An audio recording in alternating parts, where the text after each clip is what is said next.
atmosphere in Poland is shifting fast. For the first time since the end of communism, a democratically elected government has a majority and is busy implementing its own brand of patriotic Christian conservatism. We are afraid for our country. You don't really know where this politics is going to. Everything happens so fast and it's suddenly a different country. So is that true? For several decades, Poland's been the poster nation for European success. But its new government has set it on a course that now sees it accused of eroding the progress made here over the last 25 years. It's only been in power for 2 months, but already the ruling Law and Justice Party here has made some pretty big changes. It's pushed through reforms to increase its influence over the highest court in the land. It's sacked managers and reporters at state-owned TV and radio stations. It's purging the civil service, and it's boosted surveillance rights for the police and secret services. For the Law and Justice Party, this is about leaving behind what they depict as the liberal, corrupt elites they say ruled Poland for too long. Media publiczne były bardzo upolitycznione przez ostatnie 8 lat, skrajnie nieobiektywne. To było odczucie dużej części społeczeństwa. My o tym mówiliśmy również w kampanii wyborczej. W tej kampanii wyborczej zapowiadaliśmy zmiany w mediach publicznych i te zmiany zrealizowaliśmy. Jeśli chodzi o Trybunał Konstytucyjny, my byliśmy zmuszeni do podjęcia działań naprawczych wobec bardzo niedobrych zdarzeń, które miały miejsce w ostatnich tygodniach poprzedniej kadencji Sejmu, gdzie poprzednia koalicja rządowa chciała wybrać na zapas sędziów Trybunału Konstytucyjnego i uczyniła to, zrobiła to. But tens of thousands don't buy that and have taken to the streets to protest, many for the first time since the collapse of communism.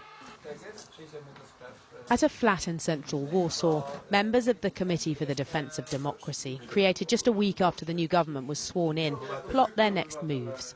The Standard & Poor's ratings agency downgraded Poland's credit rating on Friday, saying Law and Justice has weakened the independence of key institutions. In this room, that's significant. I'm afraid that the old changes, good changes in our economy for the last 25 years could be reversed because our ratings go down and our economy could also reverse and, I don't know, maybe even collapse. The debate's polarised opinion. Germany's being framed by the right-wing media as the enemy to this new Polish version of democracy. Angela Merkel recast, not for the first time, as a Nazi. In the offices of an internet magazine, I wanted to know whether the independent Polish media is worried the government might try and exert influence over them next. I hope it is not going to happen, because that's the worst case scenario. I mean that if politicians would like to influence the content of our magazines, that's the end of the free speech, that's the end of the free press and so on. I hope that it is not going to happen, but of course... Do you fear it? I mean, we fear it as the whole civic society, that something could happen in the future, because you don't really know where this politics is going to. Critics accuse the Law and Justice Party of rushing legislation through here, of springing bills on Parliament and holding late-night votes to limit public scrutiny. In just 2 days between Christmas and the New Year, the country's media laws were amended. And now the government has the power to dismiss and appoint the management of all the state broadcasters. One of Poland's best-known TV presenters lost his job after his channel TVP got a new boss. When we spoke, he was cautious. In Poland, criticising the government to foreign ears has been equated with doing the country down, and true patriots never do that. We'll be fine, really will be fine. And it is amazing to us that for so many people abroad, for so many people in Western European countries, it is interesting what's going on in Poland. But I really do believe that it's on us to do our job. And it's on us to build a successful country for every citizen of Poland. You've been sacked. How can you do your job? Of course we can. There are so many different options. The Polish Prime Minister was in Strasbourg today, defending her country's actions against accusations that they contravene the liberal values of the EU.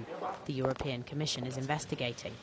But plenty say that Poland's modelling itself on Viktor Orban's Hungary, which refuses to bend to EU will, to toe the line on migrants, for example.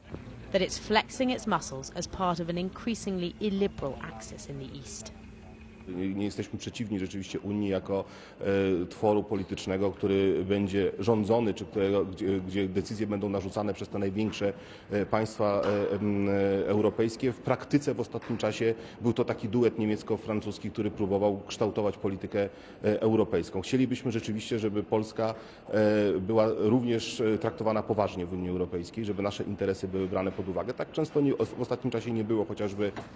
Some of those who oppose the new government blame themselves in part for what's happened. Przez te 25 lat za mało zrobiliśmy dla powstania społeczeństwa obywatelskiego. Patrzyliśmy z naiwnością, jak rodzą się różne dziwne strachy, polskie typowe strachy. Odradza się prawica, odradza się taki zły polski katolicyzm, jeżeli można tak powiedzieć. I pobłażliwie jakoś na to nie zwracaliśmy uwagi, myśląc, że Unia Europejska i struktury Unii Europejskiej to wszystko się jakoś samo rozwinie. Mamy niezależną prasę i to wszystko jakoś się wyjaśni. Poland's the sixth largest economy in the EU.